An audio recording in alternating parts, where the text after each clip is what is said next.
And I know they got Elias Pettersson in the gym, but I wonder if he should be reading books on the best pastrami sandwiches on Long Island.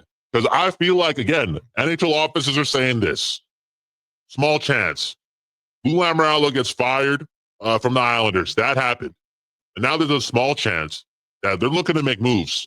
And Pettersson for Barzal could be a thing.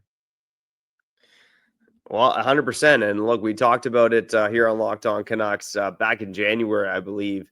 The New York Islanders reportedly had interest in acquiring Elias Pettersson. And Bo Horvat was actually asked about it as well by a reporter if they would like to have Elias Pettersson as a part of the team. And I'll try to pull up the quote from Horvat here, but he basically pumped Petey's tires to no end.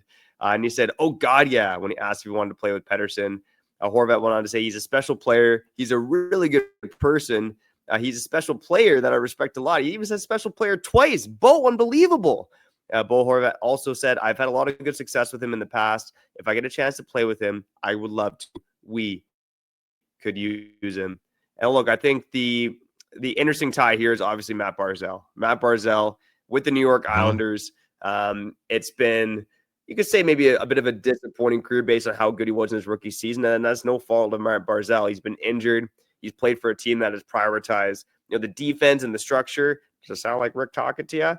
And obviously Barzal had his lip reading comments about how this place is effing empty, bro, about the New York Islanders' new bar in there. So look, maybe Mat Barzal's looking for a change of scenery. Obviously, Elias Pettersson could probably use a change of scenery as well. Mr. Roberts, Mr. NHL over there, do you think there's any sense to a potential Petey for Barzal swap between these two teams, especially with the news that now Lou Lamourello will be out as GM of the New York Islanders? Yeah, and again, Trevor, we just brought up the whole Gavin McKenna thing. Like whoever's taking charge of the island, they're going into a situation where their first year being a GM of that team is, could end with a generational player. Like that guy's at the end of the road. So tanking for the Islander could be a thing. And that's what I'm hearing here at the NHL offices. Like the Islanders are interested in Gavin McKenna. Now we bring up the whole Petey thing. Petey for Barzal. Petey doesn't really help a tank, right? His floor is a little high. Doesn't guarantee anything. And that's why, for me personally, and nobody knows this at my offices, I'm making this up right now. Maybe the Canucks, again, it's Operation Be Good next year. Maybe they can get, Mat Barzal or Bo Horvat, the Capitals got Pierre-Luc Dubois. Now, again, Dubois' value was an all-time low, whereas I feel like Barzal, even though he was injured, and Horvat, being older but still being good, they got value. But maybe, just maybe, that's where they find their center, your Vancouver Canucks. And the good thing about that is Barzal and Horvat, they're not JT Miller-esque, because Miller's just a better player than those guys when he's at his best, but they're still damn good. They're not. It's not Filipino as your second center. Like, there's a chance that Barzal or Horvat could play better than Pettersson. So, again, new GM in charge on the island. Gavin McKenna, 12 months from now, 13 months from now, the Islanders could be sellers.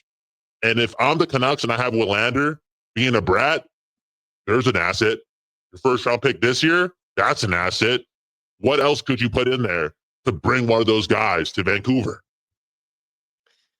Yeah, and it's an interesting way to look at it, too, because the New York Islanders, I only learned about this today, actually, Mr. Roberts, but the New York Islanders, not only is their team bad, but their farm system is brutal. Their AHL team had 4 wins on home ice in 38 home games this entire season. So not only are they mediocre at the NHL level, they are downright atrocious at the AHL level, and they don't have many top prospects in that system. Aside from, ironically, Cole Eiserman, who's a teammate of Tom Willander's at BU. So there's another tie for potentially Tom Willander going to the New York Islanders. But look, I mean, the Islanders are a team to watch in terms of moves, obviously, with the change in their front office. Again, they've also been interested in Petey in the past. They got, obviously, 2 players there with Canuck connections in Bo Horvat, BC connections, and Mat Barzal. I just think there is something there between the Canucks and Islanders. But that being said, if the new GM comes in, man, oh man, that'd be a bold trade to make, to trade one of Barzal or both. Not bold.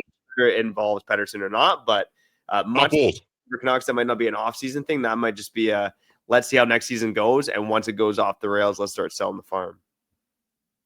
It's not bold, man. Gavin McKenna is available next year. It's not bold for organizations to use this offseason to line up for a tank. Real talk. And in at a point this summer where free agency looks like shit. That's what the executives are saying here too. They're pretty much telling Sportsnet and TSN, don't even run the coverage. Just stream it from home. Stream it from home. Use StreamYard. Don't open up the studio. Don't pay those fees. It's not going to be sexy.